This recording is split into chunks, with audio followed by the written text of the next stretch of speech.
So, the magic in creating a mantra workshop is that for you as a retreat planner, you'll have this amazing content block that's super versatile, that includes literal take home value for your clients that you can customize for numerous settings and audiences.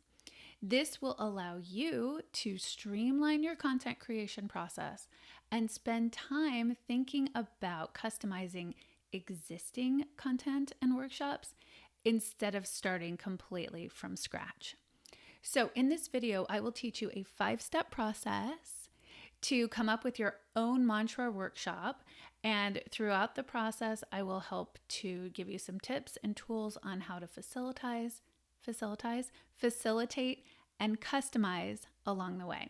Sound good? All right, so let's jump right in here. The first of 5 steps is to define for your clients what is a mantra. It's a word that's kind of around and out there, but they might not necessarily know. So start with a definition. I like to say that a mantra is a positive affirmation that y'all are going to repeat and repeat 1,000 times to make sure it soaks in.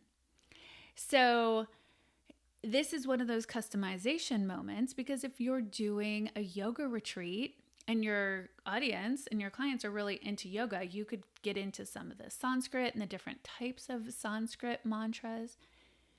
However, if it's for something a little more corporate or executive, you probably don't need to go there.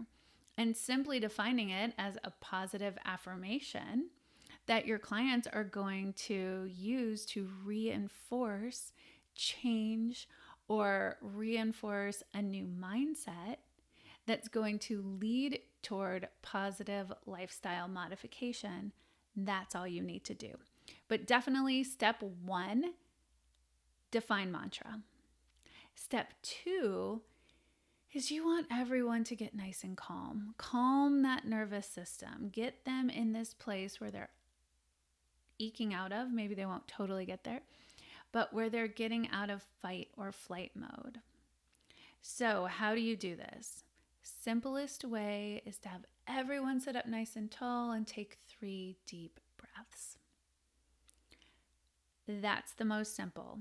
And that would really work, again, in some kind of more corporate or professional environment.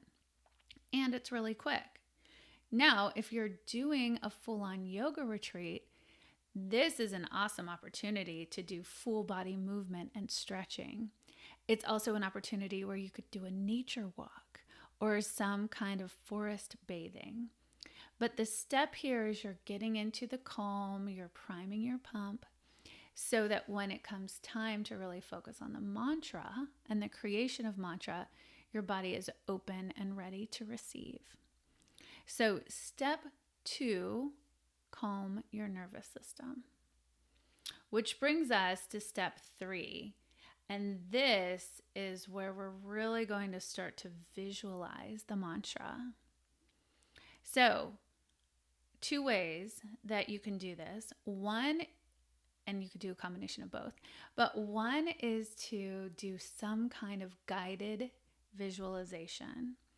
Lying down, sitting up, however your space and time allow, but guiding them through the process of seeing what matters to them, because that's where your mantra is going to come from, right? It's going to come from your deepest desires.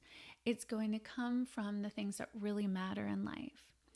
And so you want them, especially now that they understand where they're going and they're feeling calm and ready, you want to give them the opportunity to really picture this in their mind and feel it in their body. So some ways to do this, I like to offer a couple quick prompts, and I'll share these here and I'll also leave them in the show notes. But you want them to be able to visualize their core values. How does that show up in their life? What do those core values look like and feel like in their life? So you could do that again as a guided visualization. You could also do it as a journal prompt. Both of those work well. Other ways to get them thinking along this line of what kind of positive lifestyle modification or mindset change do I want to make? Get them thinking about their goals. What do they want to accomplish? How do they want to feel? What is something that they're striving for? Because that's all good stuff. That's all really motivating. So when we're in this space, reflecting on core values, reflecting on goals, it's really powerful and some cool things can come up.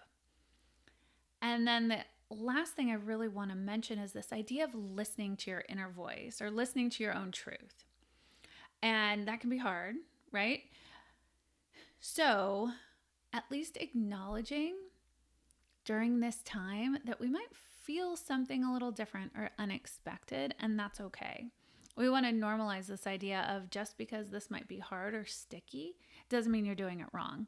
And again, to wrap this into how this can look different depending on your audiences, if you're talking to a corporate audience and you're sitting at desks and there's tables, the idea of journaling kind of makes sense, right? There's a table, there's paper, etc.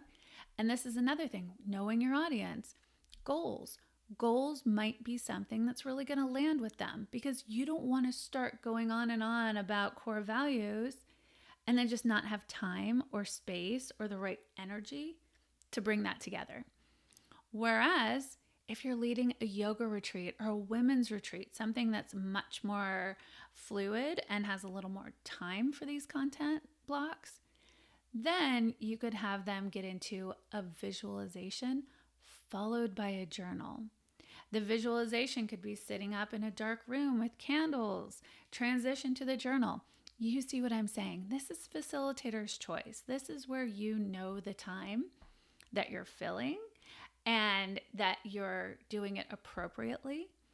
And you're not filling time for the sake of filling time, but that the elements you're including are really ones that are going to support this process. Because the fourth step is that you want to share with the room on some level what you've come up with, what has come out of this journaling and visualization time. This is one that I think can feel the most vulnerable for people, especially if they are in a work or business setting and they haven't done a lot of this work. And so at that point, I think as the facilitator, the best thing you can do is go with a one-on-one conversation. Turn to the person next to you and simply share what came up during this visualization. And let them talk. Give them 5 or so minutes. It does not have to be a belabored thing. Different if you're at a full-on retreat. Then I would say broaden the groups. Make it 3 to 4 people. So that means everyone's sharing a little bit bigger, but they're going to receive a little bit more.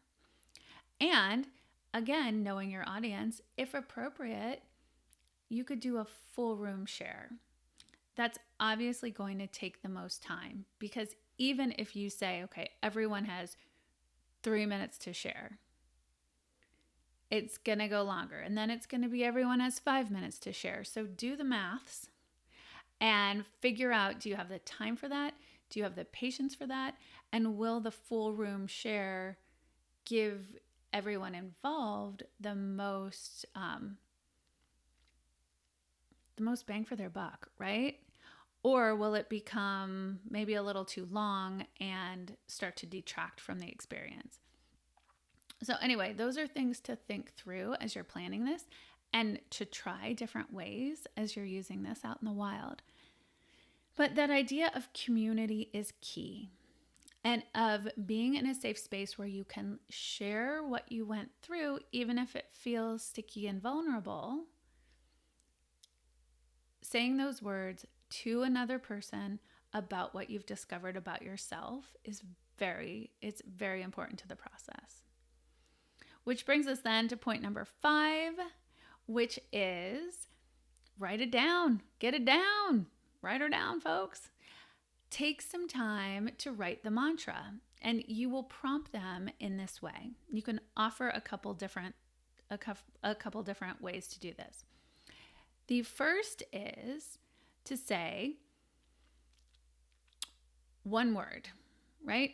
Thinking about everything that we talked about, everything that we journaled, everything that we shared.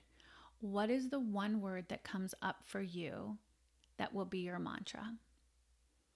So now I'll share with you all, for me, the one word I have been really coming back to, my mantra, is around transformation.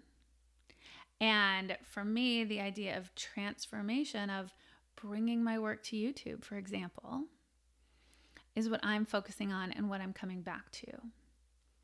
So another way to say that is you could put it in a simple sentence. I choose transformation. That's really powerful for me right now. And to take that a step further, I'll share with you that I choose transformation over fear. I have been fearful of making a change. I have been fearful of taking myself, out of a retreat, small group situation and onto the internet. That's something that's, it gives me some anxiety. I'm working through it. So when I think about my mantra, and this is me, right? I choose transformation over fear. For me, that's really powerful right now.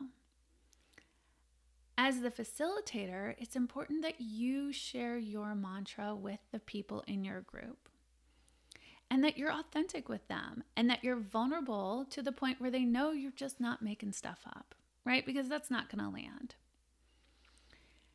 So you as the facilitator need to be prepared with this going into your session, to be authentic, to be prepared, to be vulnerable appropriately, so that you can inspire them when they write their mantra to really commit to it and to have the confidence to show up and to say and share that mantra in a way that will be deeply resonant. So with that in mind, I hope this has helped you as you're thinking about creating content blocks for your retreats. Having this magical mantra workshop is awesome. It can work for anything from a 30-minute quick corporate getting to know you session, if you've got a group who's interested in maybe incorporating some wellness, to a full-on 90-minute content block at a women's retreat, a yoga retreat, a couples retreat, anything like that, where you can incorporate more of the movement, more of the community. But at the end of the day, you want people to leave with a mantra written down that they can use and apply into their life. And bonus points if the paper that they have it written on has your branding, so they don't forget that you were the one who introduced them to that process. So anyway, I hope you enjoyed this session. Please like and subscribe to my channel. And I'd love to hear from you in the comments if you've got questions or anything else that I can help you just tackle as you create retreats with a transformation effect.